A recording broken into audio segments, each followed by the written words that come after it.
А мы предлагаем очень простой способ. Мы говорим, что мирным путем каким образом свергнем? Ну, во-первых, нужно добиться, чтобы часть полиции, хотя бы 10 тысяч человек, а их активных 30 тысяч, перешли на сторону оружия. Полицейских и силовиков. Это реально. Мы вознаграждение объявили по 50 тысяч долларов. Мы объявили, что их зарплаты, весь социальный пакет будет в несколько раз больше, чем текущий. Просто надо заниматься агитацией. И потом, когда выйдет 500 000, то никто этот режим не спасет. Даже полиция. Никто не спасет. Поэтому не надо фантазировать, что вот якобы дать оружие, мы сейчас с оружием. Нигде с оружием ничего не менялось. Нигде. Именно массовые мирные протесты. Сразу, вы помните, как было в Хантар? Где не было жертв? Там, где была четкая организация. В Ахтау. Что сделали ахтауцы? Организовались. Военных обезоружили. Полицию обезоружили. Более того, военные и полицейские перешли на сторону народа. Это было, кстати, и в Алмате, когда и ОМОНовцы, и военные колоннами переходили в сторону народа. Почему переходили в сторону народа? Потому что людей было очень много, и они понимали, что сопротивление бесполезное. Но не было главного, не было единого центра, не было организации, Астана не проснулась. А если бы вот организация такая была, люди бы действовали бы организованно, то и военные не только не стреляли бы, они просто бы с оружием были бы в рядах народа, с оружием в руках, понимаете? Вот, поэтому эти фантазии, что вот сейчас дайте оружие, мы побежим. Кто побежит? Бабушки, что ли? Женщины побегут с оружием? Нет, этого не будет. Вы не фантазируете, это полная ерунда. Все эти процессы, проблемы происходят от чего? От того, что народ спит. Вот смотрите, сидит в тюрьме Айгерим Тлюжан, сидит Марат Жламбаев, сидит Думан Мухаммед Карим и ряд других активистов. Власть никогда бы не смогла их посадить, если бы десятки тысяч людей вышли на улицы на протест. Никогда. Более того, они сами посадили бы полицейских, которые против них возбуждали уголовные дела, чтобы отбиться от ярости народа. Понимаете? То есть люди, которые готовы действовать, но когда они за спиной не чувствуют поддержку народа, и власть это понимает, их просто задерживают, сажают, а люди сидят, потом говорят, вот видите, с этой властью трудно бороться. Ну как трудно бороться? Если народ пассивный, то да, трудно. И единицы людей, которые выходят на протесты, их власть просто подбирает и сажает в тюрьмы. Вот в чем причина, в пассивности людей.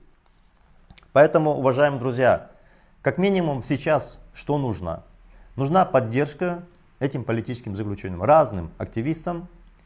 Я знаю, что их родственники, адвокаты, ну в частности вот политическая партия Алга Казахстан объявляет сборы, чтобы работу провести с адвокатами, чтобы провести международную работу, получить поддержку европейских институтов, Европейского парламента, различных структур, поддержку международных правозащитников. На все это нужны средства. Люди должны ездить, разговаривать, передавать информацию. И поэтому, конечно же, без вашей поддержки им сложно. Но главное, чтобы эти события не происходили, единственный способ объединяться. Поэтому 21-22 марта мы сейчас изучаем, каким образом организовать митинги. Мы ждем от вас предложения, какие требования. Ну вот в частности нефтяники. Нефтяники говорят, до конца Трамс, до конца. До какого конца? До их конца. Для власти нет проблем. Они могут с голоду помереть. Вот им сейчас выставили требования, чтобы 24 февраля они уже вернулись на работу. Якобы там миллиард тенге уже убыток. Если не вернутся, всех уволят. Уволят. Потому что они стоят, говорят до конца, до конца. Ну и будут стоять до конца. До конца Касым-Жомарт Кемель көмектес бізге. Он не поможет. До конца там Аким, помоги нам. Будут стоять.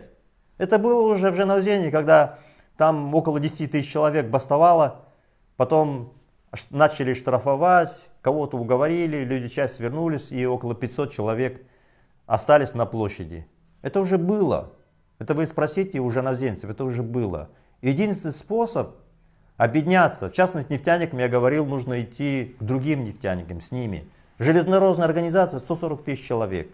Если вы хотите получить поддержку народа, нужно 21-22 выходить на митинги. Вот нефтяники, там просто самих нефтяников свыше 500 человек на Житыбае. семьями выйдут уже 2000 человек. 2000 человек вышли, наши люди видят, также говорят, халық шықса, мен де шығам дейді ғой, біздің қазақтар. Народ выйдет, я тоже выйду. Народ с Марса, что ли, должен выйти? Какой народ? Если каждый будет говорить, народ выйдет, я выйду, то он никогда не выйдет. Вот, пожалуйста, нефтяники Житыбай. Вас больше 500 человек. Членами семьи, знакомым, родственникам минимум 2000 вышло. В Актау сразу. Город больше 300 тысяч. Там 10 тысяч вышло. А январские события 22 года 300 тысяч человек там было. Они вышли, все, вся страна подхватила и все пошло и побежало. Понимаете? То есть мы должны друг друга поддерживать. И вот 21-22 марта я предлагаю это сделать. Железнодорожникам выйти. Выйти с голубыми шарами, зелеными, с разными цветными шарами. Но мы собираем предложения. Окончательные дни, дату, лозунги мы объявим на следующей неделе. Мы сейчас к ячейкам сделали обращение, попросили, чтобы они дали свои предложения, какие требования выдвинуть. Я сейчас обращаюсь к тем, кто по утилизбору. Что вы все время выходите в Уральске, в Актубе, вот там Касым-Жомарт Кемелұлы, это неправильно, утилизбор неправильно, первичный сбор неправильно, как будто он не знает, что неправильно. Прекрасно знает. Ну вот так каждый раз выходите небольшой кучкой по 50-100 человек, в одном городе, в другом. Очень просто же. Мы объявляем дату митинга, например, 21 марта. Вы все присоединяетесь, людей становится много. На следующий день все отменится, утилизбор. На следующий день. Годами ходите, слушаете репортажи, что за рубежом машины в 3-4 раза дешевле, моете, слезы пускаете, здоровые мужики. Не можете просто объединиться, а потому что, видите, Аблязов призвал на митинги. Ну вы призовите и вас, вы знаете, сразу задержат. За то, что вы призываете на несанкционированный митинг. Или вы призовете, соберете 50 человек, все, что сможете сделать. А наша задача сделать масштабный митинг.